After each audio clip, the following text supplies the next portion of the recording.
മഹാനായ പ്രവാചകൻ പറയുകയാണ്, ഖാല റസൂലുള്ളാഹി സ്വല്ലല്ലാഹു അലൈഹി വസല്ലം, അല്ലാഹുവിന്റെ പ്രവാചകൻ അവിടുന്ന് പറയുകയാ, അല്ലാഹുവിന്റെ റസൂൽ പറയുന്നു, ഇൻ റളീത ബിമാ കസംതു ലക അറഹതു ഖൽബക വ ബദനക വ അന്ന മഹ്മൂദ്. ഉള്ളത് കൊണ്ട് തൃപ്തിപ്പെടാനുള്ള ഒരു മനസ്സുണ്ടെങ്കിൽ അല്ലാഹു തരുന്ന പ്രതിഫലം എന്തെന്നറിയുവോ? നിനക്ക് അല്ലാഹു സമാധാനവും സന്തോഷവും ഉള്ള ഒരു ജീവിതം തരുമെന്ന് നബി മുഹമ്മദ് മുസ്തഫ സല്ലല്ലാഹു അലൈഹി വസല്ലം. ഉള്ളത് കൊണ്ട് തൃപ്തിപ്പെടാനുള്ള ഒരു മനസ്സ് നിനക്കുണ്ടെങ്കിൽ അല്ലാഹു നിനക്ക് മനസമാധാനവും സന്തോഷവും ഉള്ള ഒരു ജീവിതം തരുമെന്ന് നബി മുഹമ്മദ് മുസ്തഫ സല്ലല്ലാഹു അലൈഹി വസല്ലം. നമുക്ക് അങ്ങനല്ല. നമുക്കാണെങ്കിൽ പടച്ചോനെ മറ്റുള്ളവൻ അല്ലാഹുവേ അല്ലാഹ് അവന് കൊടുത്തു എനിക്ക് തന്നില്ല, അങ്ങനെ നമുക്ക് അങ്ങോട്ടും കിട്ടും. മറ്റുള്ളവന്റെ കയ്യിലിരിക്കുന്നത് ആഗ്രഹിച്ചിട്ട് ഒന്നും നേടാനില്ല. എന്റെ പ്രിയമുള്ള സഹോദരങ്ങളെ, എനിക്ക് കിട്ടേണ്ട ഒരു രൂപ ഒരിക്കലും എന്റെ പ്രിയപ്പെട്ട ഈ ഇരിക്കുന്ന ഹാജിയാർക്ക് കിട്ടുമോ? ഞാൻ ഹാജിയാര് തലകുത്തി മറിഞ്ഞാല് എനിക്ക് കിട്ടേണ്ട ഒരു രൂപ ഹാജിയാർ കിട്ടൂല. അത് അള്ളാഹ് തീരുമാനിച്ച് അങ്ങനെ വെച്ചതാ. എനിക്ക് കിട്ടേണ്ടത് എനിക്ക് കിട്ടും, ഹാജിയാർക്ക് കിട്ടേണ്ടത് ഹാജിയാർ കിട്ടും. ഹാജിയാരുടെ പൈസ കണ്ടിട്ട് ഞാൻ തലകുത്തി മറിഞ്ഞിട്ട് വല്ല കാര്യമുണ്ടോ? ഒരു കാര്യമില്ല. അള്ളാഹു നമുക്ക് ഈമാൻ നൽകി അനുഗ്രഹിക്കുമാറാകട്ടെ. എന്റെ പ്രിയപ്പെട്ട സഹോദരങ്ങളെ, നമുക്കിന്ന് അസൂയ, കൂടപ്പിറപ്പുകൾ പോലും അസൂയ, കൂടപ്പിറപ്പുകളോട് പോലും വല്ലാത്ത അസൂയാണ്. പരസ്പരം അങ്ങോട്ടും ഇങ്ങോട്ടും അസൂയ. എന്തിന്റെ പേരിൽ? എന്റെ പ്രിയപ്പെട്ടവരെ, അസൂയ വെച്ചാൽ കിട്ടണ പണിയറിയോ? അസൂയ വെച്ച നീ അള്ളാഹു മറ്റൊരു മനുഷ്യന് കൊടുത്തിട്ട് നിനക്ക് ഇഷ്ടപ്പെടാത്തതിന്റെ പേരിൽ നീ അസൂയ വെക്കുന്നു. നീ അപ്പൊ അസൂയ വെക്കുന്നത് അവനോടല്ല, അള്ളാനോടാ. അള്ളാഹ് കാണിച്ചത് ശരിയായില്ല എന്നാ നീ വരികയും. എന്റെ പ്രിയപ്പെട്ട സഹോദരങ്ങളെ, നിങ്ങൾ മറ്റൊരുത്തന്റെ പണവോ സമ്പത്തോ കണ്ടിട്ട് നിങ്ങൾ അസൂയ വെച്ച അള്ളാഹു നിങ്ങൾക്ക് 4 പണി തരുമെന്ന് നബി മുഹമ്മദ് മുസ്തഫ. ഉറക്കെ നബി മുഹമ്മദ് മുസ്തഫ. നിങ്ങളൊക്കെ വിചാരിക്കുന്നുണ്ടോ? നിങ്ങളൊക്കെ വിചാരിക്കുന്ന നീ ഇങ്ങനെ പന പോലെ വളരുന്നത് നിന്റെ കഴിവ് കൊണ്ടാണ്? നിങ്ങളൊക്കെ വിചാരിക്കുന്നുണ്ട്. ചില ആൾക്കാർ വിചാരിക്കും, പടച്ചോനെ ഞാൻ എന്താ തൊടുന്നതൊക്കെ നല്ല പോലെ ആവോ, കച്ചവടമൊക്കെ നല്ല ലാഭം, എനിക്കെന്തോ അള്ളാഹു വാരിക്കോരി തരുന്നു, എന്റെ തഴമ്പ് കണ്ടട്ടാ, അല്ലെങ്കിൽ എന്റെ കുടുംബം ഒന്നുമല്ല. പഠിച്ചു വെച്ചൊരു ഇൽമ ഞാൻ പറഞ്ഞുതരാം.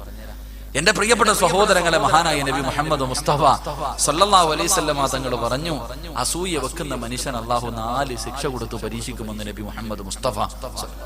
എല്ലാവരും നേരെ ഇരുന്നിട്ട് കേക്ക്. അയൽവാസിയുടെ കൊട്ടാരം കണ്ടിട്ട് കണ്ണു തെള്ളുന്നവൻ, തന്റെ ഓപ്പോസിറ്റ് ഇരിക്കുന്ന കടയ്ക്കകത്ത് നല്ല കച്ചവടമുണ്ട്, ഇവന് കച്ചവടം ഇല്ല, അവൻ ഇങ്ങനെ നോക്കി പ്രാപിക്കൊണ്ടിരിക്കുന്നവൻ, നിനക്ക് അള്ളാഹു 4 ശിക്ഷ തരുമെന്ന് നബി മുഹമ്മദ് മുസ്തഫ. ഉറക്കെ നബി മുഹമ്മദ് മുസ്തഫ. ഇല്ല, ഇന്ന് പരസ്പരം ഏറ്റവും കൂടുതൽ, ഞാൻ ഒരു കാര്യം ചോദിക്കട്ടെ, ഒരു മനുഷ്യനോട് ഏറ്റവും കൂടുതൽ അസൂയ ഉണ്ട്. ആദ്യം അസൂയ തോന്നുന്നത് ആർക്കാ? നിങ്ങളോട് നിങ്ങൾക്ക് ഒരാളോട് ഏറ്റവും കൂടുതൽ അസൂയ ആദ്യം തോന്നുന്ന ആർക്കാന്നറിയാവോ? നാട്ടുകാർക്കോ അയൽവാസികൾക്കോ ഒന്നുമല്ല, നിന്റെ കൂടപ്പിറപ്പിന് തന്നെ ആയിരിക്കും. അല്ലാഹു ഈമാൻ തരുമാറാകട്ടെ. അല്ലാഹു ഈമാൻ തരുമാറാകട്ടെ. ഉറക്കെ പറഞ്ഞ അല്ലാഹു ഈമാൻ തരുമാറാകട്ടെ. അങ്ങനെ നിങ്ങൾ ചിന്തിച്ചു നോക്കിയേ, ഒരാളോട് ഏറ്റവും കൂടുതൽ അസൂയ ഉണ്ടാകുന്ന അയൽവാസിക്കായിരിക്കത്തില്ല, മറ്റുള്ള കുടുംബക്കാർക്കായിരിക്കത്തില്ല, നിന്റെ കൂടപ്പിറപ്പിനായിരിക്കും. തെളിവ് വേണോ? മഹാനായ യൂസുഫ് നബി അലൈഹിസ്സലാം. ഉറക്കപ്പറ, എന്താ നബിയുടെ പേര് ഇട്ടിട്ടുണ്ടായിരിക്കണേ? യൂസുഫ് നബി അലൈഹിസ്സലാം ഒരു സ്വപ്നം കണ്ടു. വാപ്പാന്റെ അടുക്ക പോയി യാക്കൂബ് നബി അലൈഹിസ്സലാമിന്റെ അടുക്ക പോയിട്ട് പറഞ്ഞു, വാപ്പ ഞാനൊരു സ്വപ്നം കണ്ടു. ഈ സ്വപ്നം പറഞ്ഞു കൊടുത്തപ്പോ യാക്കൂബ് നബി മോനോട് പറഞ്ഞ മറുപടി എന്താ? മോനെ, നാട്ടുകാരോട് പറയരുതെന്നല്ല പറഞ്ഞേ, നിന്റെ കൂടപ്പിറപ്പുകളോട് പറയരുത്. യാക്കൂബ് നബി അലൈഹിസ്സലാം യൂസുഫ് നബി അലൈഹിസ്സലാമിനോട് പറഞ്ഞു, നീ നിന്റെ സഹോദരങ്ങളോട് പറയരുതെന്നാ. എന്റെ പ്രിയപ്പെട്ടവരെന്തെ പറഞ്ഞാൽ അവർക്ക് നിന്നോട് അസൂയ തോന്നും. പക്ഷെ എന്ത് സംഭവിച്ചു? യൂസുഫ് നബി പറഞ്ഞു, യൂസുഫ് നബി അലൈഹിസ്സലാമിനെ കൊല്ലാൻ തയ്യാറായത് കൂടപ്പിറപ്പായിരുന്നു. അള്ളാഹു നമുക്ക് ഈമാൻ നൽകി അനുഗ്രഹിക്കുമാറാകട്ടെ. അതുകൊണ്ട് ആദ്യ അസൂയ തോന്നുന്നത് കൂടെ പറയും, എന്റെ അനിയനല്ലേ നന്നായിരിക്കട്ടെ, എന്റെ അനിയനല്ലേ, നാവ് കൊണ്ട് പറയും, എങ്കിലും മനസ്സിന്റെ ഉള്ളിൽ ചെറിയത്. അതുകൊണ്ടാണ് മഹാനായി നബി സല്ലല്ലാഹു അലൈഹി വസല്ലം തങ്ങളും പണ്ഡിതന്മാരൊക്കെ പറയണത്, സഹോദരങ്ങൾ അടുത്തടുത്ത് കിടക്കാൻ പാടില്ല. സഹോദരങ്ങൾ, കുടുംബക്കാരിങ്ങനെ അടുത്തടുത്ത് കിടക്കാൻ പാടില്ല. കടത്തു കഴിഞ്ഞാൽ പിന്നെ പടച്ചോനെ വല്ലാത്ത ശത്രുതയായിരിക്കും. പക്ഷെ ചില ആൾക്കാരുണ്ട്, സഹോദരങ്ങൾ പരസ്പരം നല്ല സ്നേഹത്തോടു കൂടി കഴിയുന്ന എത്രയോ കുടുംബങ്ങളുണ്ട്. പക്ഷെ അതൊക്കെ കുറച്ചു മാത്രമേ ഉള്ളൂ. അല്ലാഹു ഈമാൻ നൽകി അനുഗ്രഹിക്കുമാറാകട്ടെ. അപ്പൊ ഇന്നും ഒരു കൂടപ്പുറപ്പായിട്ട് തല്ലാനല്ല ഞാനിത് പറഞ്ഞത്. ഇങ്ങോട്ട് നോക്ക്, കൂടപ്പുറപ്പായിട്ട് തല്ലുണ്ടാക്കാനല്ല പറഞ്ഞത്. നീ മറ്റൊരാളോട് അസൂയ വെച്ചാ നിനക്ക് അല്ലാഹു തരുന്ന 4 ശിക്ഷ. ഒന്ന് കേട്ടോ, നേരെ ഇരിക്കും മനുഷ്യന്മാരെ, നേരെ ഇരിക്കും. ഒന്ന്, അള്ളാഹുവിന്റെ റസൂൽ സല്ലല്ലാഹു അലൈഹി വസല്ലം തങ്ങൾ പറഞ്ഞു, അള്ളാഹു നിനക്ക് ടെൻഷൻ തരുമെന്ന് നബി മുഹമ്മദ് മുസ്തഫ. നിങ്ങൾ കൂട്ടിക്കോ, നിങ്ങൾ നിങ്ങളുടെ അയൽവാസിയോട് നീ അസൂയ വെച്ച നിനക്ക് കിട്ടണ ഒന്നാമത്തെ പടി, നിനക്ക് സമാധാനം എന്ന് പറയുന്ന സാധനം ഉണ്ടാവില്ല. നിനക്കല്ല സമാധാനം തരൂല. നീ നിന്നെ കുറിച്ച് ചിന്തിക്കുന്നതിനേക്കാൾ അവനെ കുറിച്ച് ചിന്തിക്കും. ഒന്നാമതായിട്ട് അള്ളാഹു നിനക്ക് തരുന്നത്. എന്നിട്ട് നോക്കിയോ, രണ്ടാമത്തെ ശിക്ഷ മറ്റുള്ളവന്റെ സമ്പത്ത് കണ്ടിട്ട്, അവന്റെ ഏതെങ്കിലും അള്ളാഹു കൊടുത്ത അനുഗ്രഹം കണ്ടിട്ട് അസൂയ വെക്കുന്ന ഒരു മനുഷ്യൻ അള്ളാഹു കൊടുക്കുന്ന രണ്ടാമത്തെ ശിക്ഷ, അള്ളാഹു അവന്റെ കൽബിൽ ദാരിദ്ര്യം കൊടുക്കുമെന്ന് നബി മുഹമ്മദ് മുസ്തഫ. നബി മുഹമ്മദ് മുസ്തഫ കോടികളുടെ ആസ്തിയുണ്ട്, എന്നാലും 10 നയാ പൈസ പാവപ്പെട്ടവർ കൊടുക്കത്തില്ല. പിന്നെയും കൂട്ടി വെക്കും. അറിയില്ലേ, എത്രയോ ആൾക്കാരുണ്ട് കോടികളുടെ ആസ്തി, അവൻ എത്ര പണം ഉണ്ടെന്ന് അവനെന്നറിയില്ല, എന്നാലും 10 രൂപ പാവപ്പെട്ടവർ കൊടുക്കും. ആർത്തി തീരൂല, പിന്നെയും കൂട്ടാ, പിന്നെ വാരി കൂട്ടാനുള്ള ആർത്തി അള്ളാഹു അവന് കൊടുക്കുമെന്ന് നബി മുഹമ്മദ് മുസ്തഫ. ഉണ്ടെന്ന് പറഞ്ഞിട്ട് കാര്യമുണ്ട് മനുഷ്യ, ഉണ്ടെന്ന് പറഞ്ഞിട്ട് കാര്യമുണ്ട്. അത് കൊടുക്കാനുള്ള ഒരു മനസ്സ് വേണം. അതില്ലാതെ പലർക്കും, എത്രയോ കോടീശ്വരന്മാരുണ്ട്, അള്ളാഹു പടച്ചവൻ അങ്ങനെ ഒരു മനസ്സില്ലാത്തവർ. അള്ളാഹു കാക്കുമാറാകട്ടെ, അള്ളാഹു കാക്കുമാറാകട്ടെ. പടച്ച റബ്ബ് കൊടുക്കുന്ന മൂന്നാമത്തെ ശിക്ഷ ഇങ്ങോട്ട് കേക്ക്. നിന്നെ അള്ള വളർത്തിയത് നിന്റെ കഴിവ് കൊണ്ടല്ല, നിന്റെ കഴിവ് കൊണ്ടല്ല അള്ളാഹു നിന്നെ വളർത്തിയത്. മൂന്നാമത്തെ ശിക്ഷ, നീ ആരെ കുറിച്ചാണോ, നിങ്ങൾ ആരെങ്കിലും എന്നെ കുറിച്ച് അസൂയ വെച്ച നിനക്ക് അള്ളാഹു തരുന്ന മൂന്നാമത്തെ ശിക്ഷ, നിന്റെ കണ്ണിന്റെ മുന്നിൽ അള്ളാഹു എന്നെ വളർത്തി കാണിക്കുമെന്ന് നബി മുഹമ്മദ് മുസ്തഫ. ഉറക്കെ പറഞ്ഞോ നബി മുഹമ്മദ് മുസ്തഫ. നിന്നെ അള്ള ഇങ്ങനെ പന പോലെ വളർത്തും. ഇവൻ ഇങ്ങനെ കണ്ട് മെഴുകുതിരി ഉരുകുന്നത് പോലെ ഉരുകിത്തീരുമെന്ന് നബി മുഹമ്മദ് മുസ്തഫ. എത്ര സത്യമാണ് മനുഷ്യങ്ങൾ ആലോചിക്കുക. നിന്നെക്കാരും ബേജാറ് നിന്റെ അയൽവാസിക്ക, നിന്നെക്കാലല്ല. എന്റെ ഭാര്യ എന്നോട് പറഞ്ഞു, ഇക്ക നിങ്ങൾ എന്നെ വിവാഹം കഴിച്ചതിന് ശേഷമാണ് നിങ്ങൾക്ക് ഇത്ര ഉയർച്ചയുണ്ടായി. ഞാൻ പറഞ്ഞു, ഒരിക്കലും അല്ല, എനിക്ക് ശത്രുക്കൾ കൂടുതൽ അതുകൊണ്ടാണ്. ഞാൻ എപ്പോഴും പറയാറുണ്ട്, എന്റെ പ്രിയപ്പെട്ടവരെ, നിന്നെ അള്ള വളർത്തിയത് നിന്റെ കഴിവ് കൊണ്ടല്ല. നിന്റെ അസൂയ വെക്കുന്നവർ, നിന്റെ അയൽവാസി, നിന്റെ കുടുംബക്കാർ, നിന്റെ കൂട്ടുകാർ, അവർ അസൂയ വെക്കുമ്പോ അള്ളാഹു അവന് കൊടുക്കുന്ന പണിയാ നിന്നെ വളർത്തുന്നത്. അള്ളാഹു നമ്മളെ അസൂയ വെക്കുന്നവർക്ക് അള്ളാഹു ആഫിയത്ത് കൊടുക്കുമാറാകട്ടെ. അപ്പൊ ദുആ ചെയ്യേണ്ടവർക്ക് വേണ്ടി അള്ളാഹു ദീർഘായുസ്സ് കൊടുക്കുമാറാകട്ടെ. അല്ലാതെ അസൂയ വെക്കുന്ന കുറ്റം പറഞ്ഞിടക്കല്ല. എന്റെ പ്രിയമുള്ള സഹോദരങ്ങളെ, മൂന്നാമത്തെ ശിക്ഷ, എന്റെ പ്രിയപ്പെട്ട സഹോദരങ്ങളെ, അവൻ അള്ളാഹു തൊടുന്നതൊക്കെ ലാഭമാക്കി കൊടുക്കുമെന്ന് നബി മുഹമ്മദ് മുസ്തഫ. അസൂയ വെച്ച് കഴിഞ്ഞാൽ എല്ലാം നഷ്ടത്തിലായിരിക്കും. നീ നിന്റെ കടയിൽ കച്ചവടമില്ല, അയൽവാസിയുടെ കടയിലെ കച്ചവടം കണ്ടുകൊണ്ട് നീ പ്രാപിക്കൊണ്ടിരുന്ന നീ എത്തിയും കാണിലാവും, അവൻ അള്ളാഹ് വാരി കൊടുക്കും. അള്ളാഹു ഈമാൻ നൽകി അനുഗ്രഹിക്കുമാറാകട്ടെ, അള്ളാഹു ഈമാൻ നൽകി അനുഗ്രഹിക്കുമാറാകട്ടെ. അള്ളാഹുവിന്റെ പ്രവാചകൻ സല്ലല്ലാഹു അലൈഹി വസല്ലമ തങ്ങൾ പറയുകയാണ്, എന്റെ പ്രിയപ്പെട്ട പെങ്ങളെ, നിന്റെ അയൽവാസിയായ പെണ്ണിന്റെ കൊട്ടാരം കണ്ടിട്ട് നീ കണ്ണു തള്ളണ്ട, അവളെ പ്രാവണ്ട, അവളെ ശപിക്കണ്ട, അവളെ കുറ്റപ്പെടുത്തണ്ട, അവളെ കുറിച്ച് കുറ്റം പറയണ്ട. അസൂയ വെച്ചാൽ അല്ലാഹു തരുന്ന ശിക്ഷ എന്തെന്നറിയുവോ? ഇത് ദുനിയാവിൽ കിട്ടുന്ന ശിക്ഷയാണ്. എന്റെ പ്രിയമുള്ളവരെ, അസൂയ വെക്കുന്നവര് മനുഷ്യനുണ്ടല്ലോ, എത്ര കിട്ടിയാലും തികയാത്തവരുണ്ടല്ലോ. അല്ലാഹു അവർക്ക് കൊടുക്കുന്ന പരീക്ഷണം എന്താണ്? വഇല്ലമ തർലാ ബിമാ കസംതലക സല്ലല്ലാഹു അലൈക ദുനിയാ ഹത്താ തർഖുല ഫീഹാ കർഖലി. അല്ലാഹുവിന്റെ പ്രവാചകൻ പറയുകയാണ്, പടച്ചറപ്പവനെ ദുനിയാവിൽ പിടിച്ച് കെട്ടിയിടുകയാണ്. എന്റെ പ്രിയമുള്ളവരെ, അതാ വന്യമൃഗങ്ങളെ പിടിക്കുന്നതിന് വേണ്ടി കാട്ടിൽ മൃഗങ്ങളെ കടന്ന് ഓടുന്നത് പോലെ ഇവൻ ദുനിയാവിന്റെ പുറകെ ഓടുമെന്ന് നബി മുഹമ്മദ് മുസ്തഫ സല്ലല്ലാഹു അലൈഹി വസല്ലമ തങ്ങൾ പറയുകയാ. പണമുണ്ടോ എന്ന് ചോദിച്ചാ കോടികളുണ്ട്, കേറി കിടക്കാറ് കൊട്ടാരമുള്ള വീടുണ്ട്, ഭാര്യയും മക്കളും കൂടെയുണ്ട്, കഴിക്കാൻ ഒരുപാട് ഭക്ഷണമുണ്ട്. പക്ഷേ തിന്നാ വയറ് നിറയൂല, എത്ര കിട്ടിയാലും മതി വരൂല. പിന്നെയും ഇങ്ങനെ പരക്കം പായുകയാ. ഇങ്ങനെ പാഞ്ഞു അവന്റെ ജീവിതം തീർന്നു പോകുമെന്ന് പ്രവാചകം പഠിപ്പിക്കുമ്പോ, എന്റെ പ്രിയമുള്ളവരെ, പട്ടിണിയാണെങ്കിലും സന്തോഷമുണ്ടാകണം.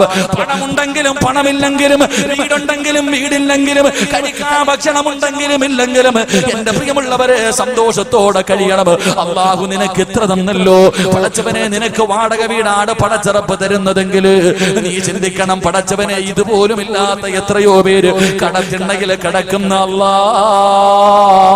എനിക്ക് പടച്ചറപ്പ് വാടകയ്ക്കാണെങ്കിലും ഒരു വീട് തന്നല്ലോ. കൊട്ടാരം കാണുമ്പോ നീ ചിന്തിക്കണം, പടച്ചവരെ, മഴ പെയ്യുമ്പോ നനയാതെ കിടക്കാൻ ഒരു കുടിലെനിക്ക് പടച്ചുറപ്പ് തന്നല്ലോ. അസൂയ വേണ്ട ചെറുപ്പക്കാരാ, മോനെ, ഉള്ളത് കൊണ്ട് തൃപ്തിപ്പെടാൻ കഴിയണം പൊന്നുമോന്. അല്ലാഹുവേ, മഹാനായ നബി മുഹമ്മദ് മുസ്തഫ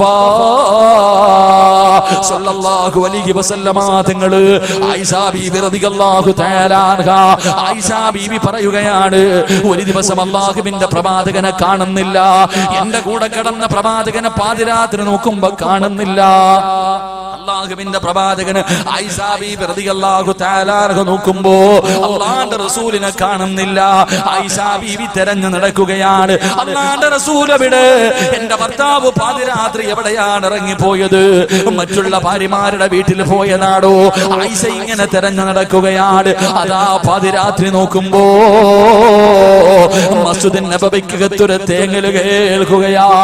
ആരോ കടന്ന് കരയുകയാണ്, ആരോ കടന്ന് ദുആ ചെയ്യുകയാണ്. ആയിഷ ബീവി റളിയല്ലാഹു തആല ചെന്ന് നോക്കുമ്പോ അല്ലാഹുവിന്റെ റസൂൽ സുജൂദിൽ കിടന്ന് കരഞ്ഞുകൊണ്ട് ദുആ ചെയ്യുകയാ. അല്ലാഹുവിന്റെ റസൂൽ സുജൂദിൽ കിടന്ന് കരഞ്ഞുകൊണ്ട് ദുആ ചെയ്യുകയാണ്.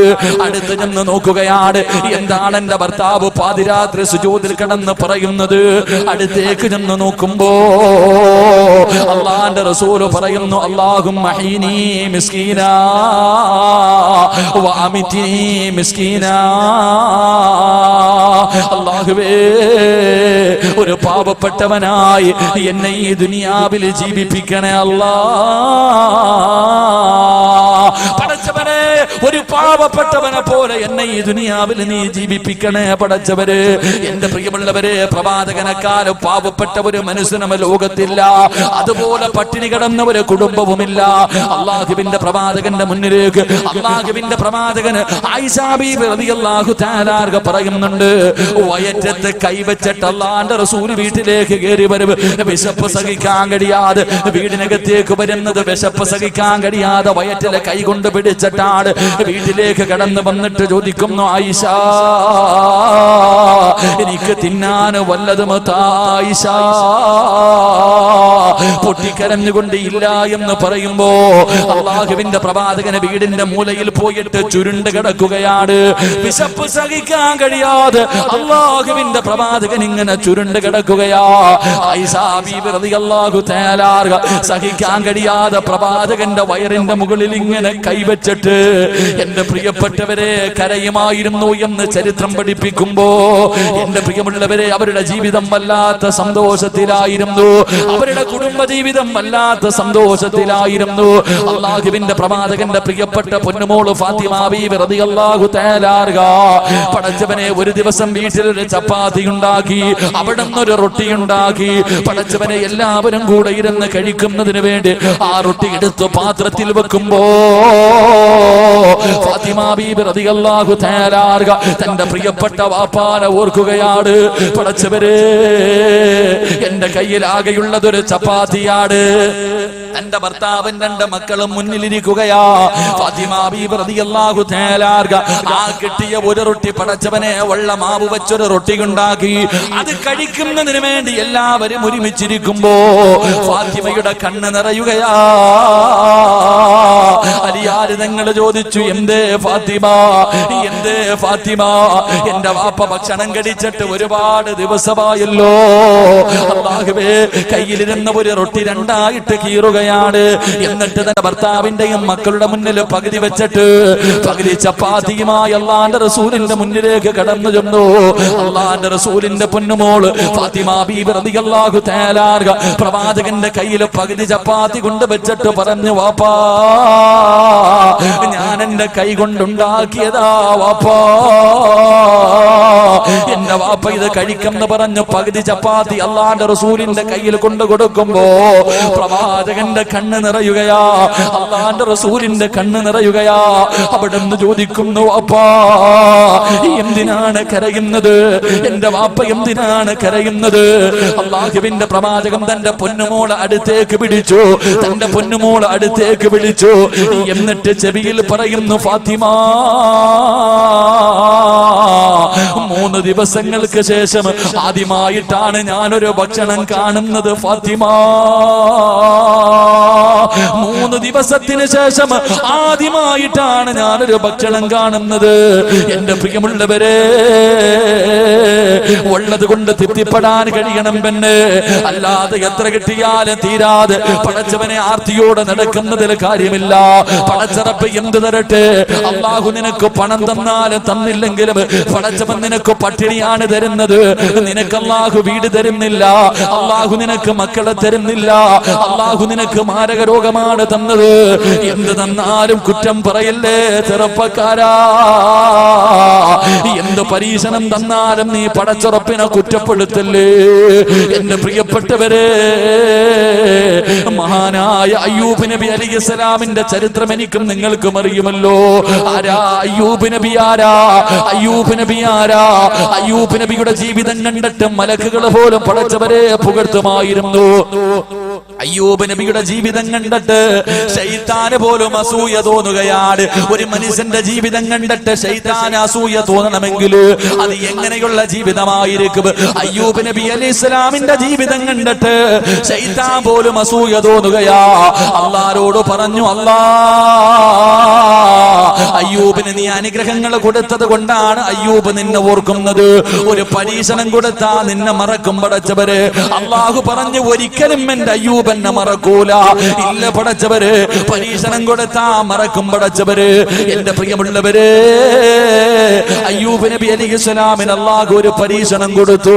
80 വർഷക്കാലം രാജാവിനെ പോലെ പടച്ചവരെ കൊട്ടാരങ്ങൾക്ക് നടുവില് ഭാര്യമക്കളുടെ കൂടെ ഒരിക്കൽ പോലും പട്ടിണി എന്തെന്നറിയാതെ കഠിന പ്രവാചകനാണ് അയ്യൂബ് നബി അലൈഹിസ്സലാം.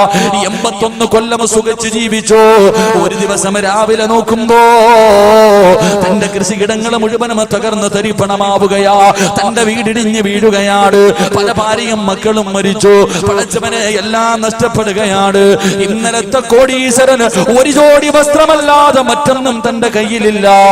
എല്ലാം നഷ്ടപ്പെട്ടു നിൽക്കുമ്പോ ശൈത്താൻ ചോദിച്ചു, അയ്യൂബേ, എല്ലാം നഷ്ടപ്പെട്ടു പോയില്ലേ? ആ സമയത്ത് അയ്യൂബ് നബി പറഞ്ഞു, അൽഹംദുലില്ലാഹ്, അല്ലാഹു എല്ലാം തന്നു. ആ അല്ലാഹു തന്നെ തിരിച്ചെടുത്തു. പടച്ചവനെ, ശൈത്താൻ അവിടെ പരാജയപ്പെടുകയാണ്. എന്നിട്ട് അല്ലാഹു അയ്യൂബ് നബിക്ക് പിന്നെയും ഒരു പരീക്ഷണം കൊടുത്തു. ഒരു മാരക രോഗമാണ് കൊടുത്തത്. ഒരാൾക്കും ഇന്ന് വരെ കൊടുക്കാത്ത രോഗം. പടച്ചവരെ, ശരീരം ഇങ്ങനെ പഴുത്തു പൊങ്ങുകയാണ്. ശരീരം ഇങ്ങനെ പഴുത്തു പൊങ്ങുകയാണ്. പൊട്ടി ഒലിക്കുകയാണ്. ശരീരത്തിൽ നിന്ന് ദുർഗന്ധം ഇങ്ങനെ അടിച്ചു വീശുകയാണ്. നാട്ടുകാരും കുടുംബക്കാരും മുഴുവനും ദുർഗന്ധം സഹിക്കാതെ ഓടുകയാണ്. ഒരു മനുഷ്യനും അടുത്ത് വരുന്നില്ല. രോഗം പടരുമെന്ന് പേടിച്ച് എല്ലാവരും മാറുകയാണ്.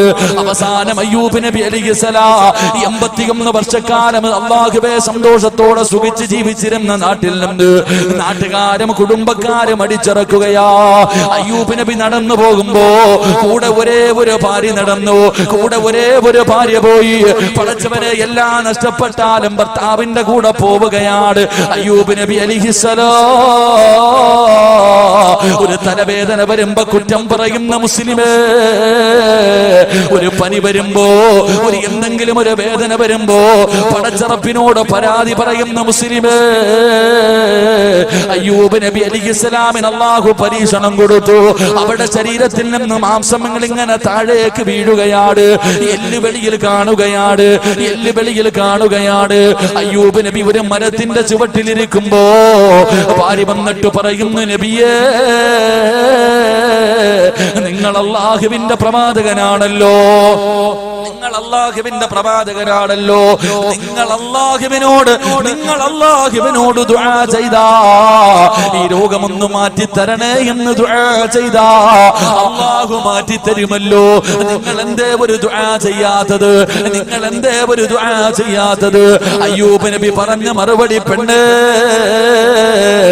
81 വർഷം അല്ലാഹു എനിക്ക് ഒരുപാട് അനുഗ്രഹം തന്നു. എനിക്ക് ആരോഗ്യം തന്നു. എനിക്ക് ഭാര്യ മക്കളെ തന്നു. എനിക്ക് കൊട്ടാരം തന്നു. എനിക്ക് പണം തന്നു. എല്ലാം എനിക്ക് പടച്ചുറപ്പ് തന്നു. ഇന്ന് വരെ എന്തിനാണ് റബ്ബേ ഇതെനിക്ക് തന്നതെന്ന് ഞാൻ ചോദിച്ചിട്ടുമില്ല. നീ ചോദിക്കാൻ പറഞ്ഞിട്ടുമില്ല. പക്ഷേ ഇന്ന് അല്ലാഹു എനിക്കൊരു പരീക്ഷണം തന്നപ്പോ റബ്ബിനോട് പരാതി പറയാ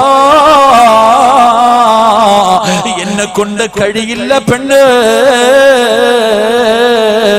നോക്കി നോക്കി മടുത്തെങ്കിലും നിനക്ക് നിന്റെ വഴിയെ പോകാ.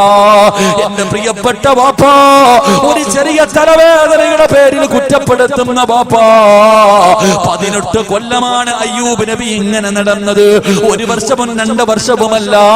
ഈ രോഗവുമായിട്ട് 18 കൊല്ലം നടന്നിട്ട് ഒരിക്കൽ പോലും അല്ലാ ഇതൊന്ന് ശിഫയാക്കി താ അല്ലാ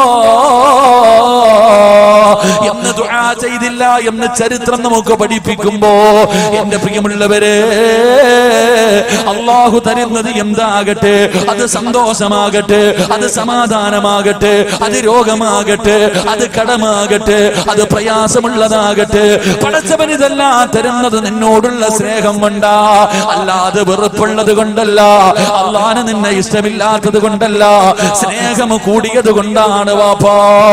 അല്ലാതെ നീ പറയും പടച്ചവൻ എന്നോടെന്തോ ദേഷ്യമാണ്, അള്ളാഹ് എനിക്ക് ഇഷ്ടമില്ലാത്തത് കൊണ്ടാണ് പടച്ചവൻ എന്നെ കണ്ണുനീര് കുടിപ്പിക്കുന്നത്, എനിക്ക് മക്കളെ തരാത്തത്, എനിക്ക് കടം തരുന്നത്, എനിക്ക് വീട് തരാത്തത്, എന്റെ ഭർത്താവിനൊരു ജോലി കിട്ടാത്തത് എല്ലാം പടച്ചവന് നിന്നോടുള്ള ദേഷ്യം കൊണ്ടാണെന്ന് പറയുന്ന പെണ്ണ്, ഒരിക്കലും പറയല്ലേ മോളെ. കാരണം അല്ലാഹുവിന്റെ റസൂൽ പറഞ്ഞു, ഇന്ന അശദ്ദന്നാസി ബലാഗാ, അല്ലാഹു ലോകത്തെ ഏറ്റവും കൂടുതൽ പരീക്ഷണം കൊടുത്തത് അല്ലാഹുവിന്റെ പ്രവാചകന്മാർക്കായിരുന്നു. ആ പ്രവാചകന്മാരിൽ ഏറ്റവും കൂടുതൽ കണ്ണുനീര് കുടിച്ചത് മഹാനായ നബി മുഹമ്മദ് മുസ്തഫ സല്ലല്ലാഹു അലൈഹി വസല്ലമ തങ്ങളായിരുന്നു. സ്നേഹമില്ലാത്തത് കൊണ്ടല്ല, കൂടിയത് കൊണ്ടാണ്. അതുകൊണ്ട് എന്റെ പ്രിയമുള്ളവരോട്, ജീവിതത്തിൽ പ്രയാസവും പ്രശ്നങ്ങളും പ്രതിസന്ധികളും ദുരിതങ്ങളും ദുഃഖങ്ങളും രോഗങ്ങളും ഇല്ലാത്ത ഒരു മനുഷ്യനും ഈ സദസ്സിലില്ലോ. വാപ്പാ, അല്ലാഹു തന്നത് കൊണ്ട് തൃപ്തിപ്പെടുവാപ്പാ. അല്ലാഹു തന്നത് തൃപ്തിപ്പെട്ട ലോകത്തിലെ ഏറ്റവും വലിയ കോടീശ്വരർ നീയാകുമെന്ന് നബി മുഹമ്മദ് മുസ്തഫ.